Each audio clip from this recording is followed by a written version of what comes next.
Hey guys, Sarah Ansboury here, and I feel a topic that comes up a lot is obviously the serve, and I feel one, we do not practice the service motion enough because it is a weapon that you can utilize. Now, something that recently has happened to me, and I realize a few of my camps, I've had a bunch of players come to me and they just hit a bounce serve, and not because they made the choice to hit a bouncer in the air, but because their coach only taught them they could hit a bounce serve. Now, I think that it's actually very important as a player and as a coach to try to teach a serve in the air, if at all possible, because it just develops so many things for your other parts of your game. Hey, taking balls in the air in general is one of the offensive things that we're looking for all over the court. So your serve is your foundation for everything. It's what we do in pickleball. It's a low to high motion. It's a hinging of the shoulders. So learning to take that serve in the air, I think, is tricky at first in the beginning for players who especially don't have a racket sport experience. But in the end, what it does is it makes your serve go like this. You just benefit so much more from it. Okay, so the first thing I want to kind of recognize is, why do people tend to want to hit bounce serves or feel like they can't hit them in the air? Okay, so a couple issues that we see with the serve, the bounce, is what I see players do is they're turned sideways, okay? So usually they're bouncing the ball on the side of their body, okay? And as they let it bounce, now it allows a swinging motion, okay? So really the biggest issue I see with players is they need to swing, okay? And when they start taking in the air, I'll often see them stop the motion as soon as they touch the ball, or they don't release the ball from the ball drop, okay? So a couple things to realize, okay? When I'm dropping the ball, okay, what this ball is actually doing is it's gaining speed until the contact on my paddle, okay? So my serve, I think, is the longest motion that I'm trying to create, okay? So I have a bigger backswing here. So as the ball is gaining speed, what I'm actually gonna do is drop from a higher point. I see way too many players trying to drop from down here, okay, and they kind of do like a bunting motion, okay? That's not what we want. We want a full swing, low to high, that's going to generate some topspin. It's going to get your weight to transfer, and it's going to hit an effective ball, okay? It's not just about getting it in. It's about putting pressure on that returner, okay? So first thing we look at is where the ball is where your serve is going to go. Okay, I see way too many players, they're trying to adjust where they're standing, okay, so that they can hit the serve where they want. Well, here's the problem. That's a dead giveaway where you are serving the ball. So I want to, just like everywhere else on the court, be able to strike the ball in one spot and hit it anywhere with the same motion. Okay. So second thing I want to look at is my feet. Okay. Most players, when they're turned sideways, they actually don't rotate their hips or transfer their weight. Okay? I come from tennis. So I naturally, when I first started serving, wanted to hit my serving position, which is kind of sideways. Okay. That difference is, when I serve in tennis, it is a very big motion that opens up my body. Pickleball is actually a shorter motion. So most often what I've got my players doing is kind of thinking of like a semi-open stance, okay?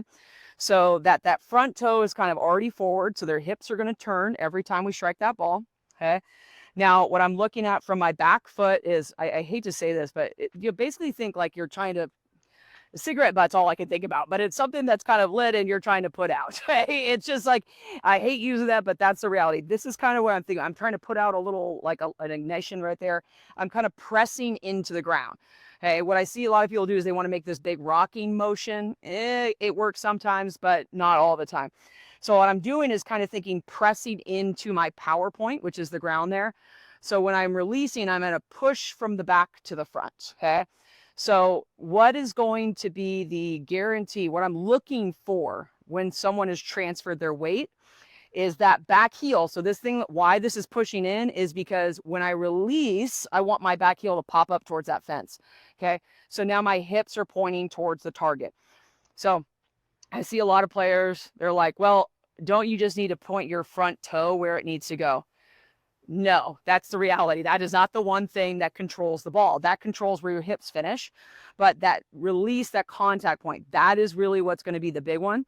So I'm going to set up that stage, okay, where I'm creating my stance kind of here. Okay, my ball drop, I really think get higher. There's no need that you've got to go down here. Okay, so I've actually got my left hand, because I'm a right-hander, on a higher plane. And my right hand, where the backswing is actually in a little bit of a lower plane, okay? Because what I want is for the ball to be coming from low to high here, okay?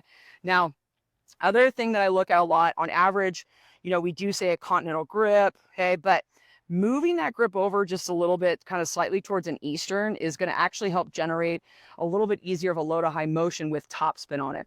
So now that grip right there, I think the tip of the paddle, I'm going to kind of point towards the fence. So I'm going to cock the wrist just a little bit. Okay? So now I've got that motion and I'm making this big. Okay? I want to see how far I can go, but I want these shoulders kind of down, not up close to the ears. Okay. Now, here is the secret uber factor of how to generate a little bit more power without really trying. Okay. Your hands, they have memory. Okay. So oddly enough, what I'm going to do with my left hand when I'm dropping the ball is I'm going to actually reach out and put tension in it. I want to think strong tension. If someone came and kind of bunted my arm, there's no movement.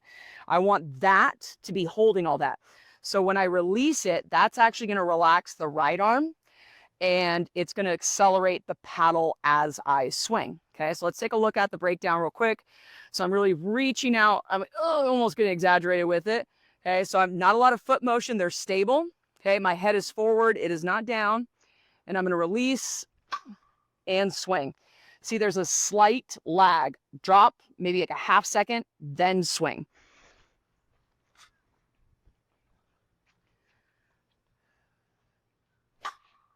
And I always like the basic inhale, exhale. When I release the ball, I'm making a big inhale and then a big exhale, releasing, just kind of opening the jaw a little bit.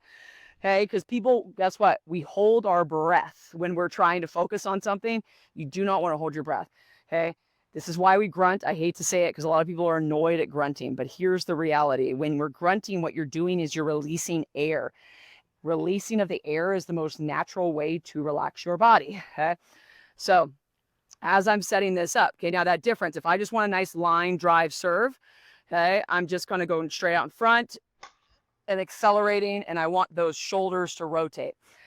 If I want that ball to be kind of a tighter angle, okay, now when I release the ball, look at the adjustment that I'm going to make.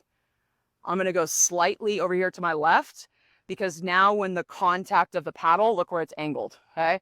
So right here is kind of more down the tee, and I'm kind of going out, whereas now I want kind of a tighter angle, okay? And it's just the release of the ball, okay? Now the difference on a lob serve, okay? So these other ones, I'm just going driving back to front. If I want a loftier serve, okay, I'm actually going to kind of sit down a little bit, okay? So when I release, now I'm coming up with that motion, okay? So let's take a look at the angle from the side. So I really want you to recognize how much space is away from my body, okay? I see way too often players, they're not releasing, they're kind of just doing this, okay? Now, here's the thing. We want a loose grip and we want it to be a shoulder motion. I absolutely hate when people say bowling. I do. I'm sorry because it's one of the oldest references. But here's the thing. Have you ever actually bowled? Okay, when you bowl, you are snapping your wrists. It's a completely different weight transfer and motion. So I want a full, longer motion. That's kind of why I think cornhole more than anything. So when I see people thinking of like kind of a bowling motion, hey, if you're really bowling properly, then that's not what we're doing. There, it's a release of the shoulder. So I want to kind of make that big, and I want to guide it towards my target. So notice when I finish, my chin is finishing in my shoulder. That's fine. I see a lot of players, they want to kind of come up like this. So I coached tennis my whole career. I've been on a tennis course since I was a baby. So I do know how to play tennis. I also know one of the big things that people will see is, hey, let's wrap that arm around it. Please don't do that. Okay? If you are nice and tall and long, okay, then that motion is going to help you. But the reality is most people are not. Most people need that longer motion. So what I like to think of as a visual, you've seen this in my videos before, okay, the longer the ball stays on the paddle, that's what's creating more depth. So if you are struggling with depth on your serve and you are trying to wrap it around, it's probably shortening your contact on the ball, okay? So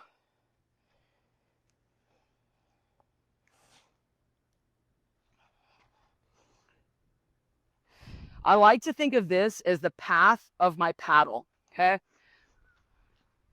What I'm doing this whole time is I'm pushing and connecting with the ball all the way out. So I'm generating more length and more motion.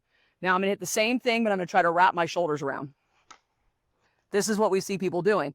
And they miss that ball over and over again because they're not getting the length of contact on the shot.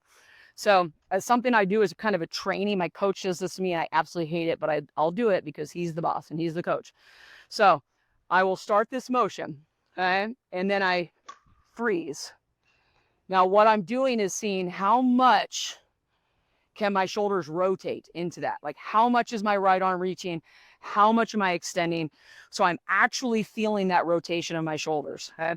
So when we start to create this process, what this does is increases swing speed. So when I'm increasing that swing speed, guess what that does? More power, more pace, more spin. Okay. So if I'm making a short, compact motion, I'm muscling the ball over the court. This is why players struggle with a bounce, okay? Because when you're hitting that bounce, you can kind of get away with some of that, but it forces that swing. So what I really want my player to understand is let's create length with your paddle, okay?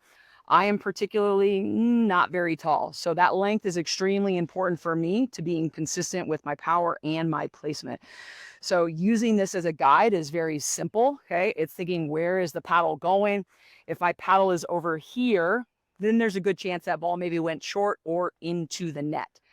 The other last thing I want to remind you of, let this relax, okay? Let your grip relax and really, really loosen. So what you can even do to practice this, barely hold your paddle, okay? Take maybe your index, these 3 fingers, okay? Barely hold it, okay? So we're not making too much. And now what I'm gonna do is just see how loose my paddle can stay where my fingers are guiding it, okay? Because what players tend to do is we palm it. We grip it right down here. You do want some space, ideally, between the palm of your hand and your handle. When this moves, the paddle head moves. That's what's going to generate more spin and speed. So letting this loose and relax, if you really want to get fun with it and maybe destroy some paddles, I would not. This is a brand new paddle, so I'm not going to do it. Take some old paddles, okay? Hold on to it, start the motion, simply release it. Let that wrist kind of snap and loosen and let the paddle go. Okay? Again, that's a little bit of a safety thing, but it's all about how do you get this loose motion on your hands. We don't need that death grip. Okay? We want that to get nice and smooth as we practice this shot.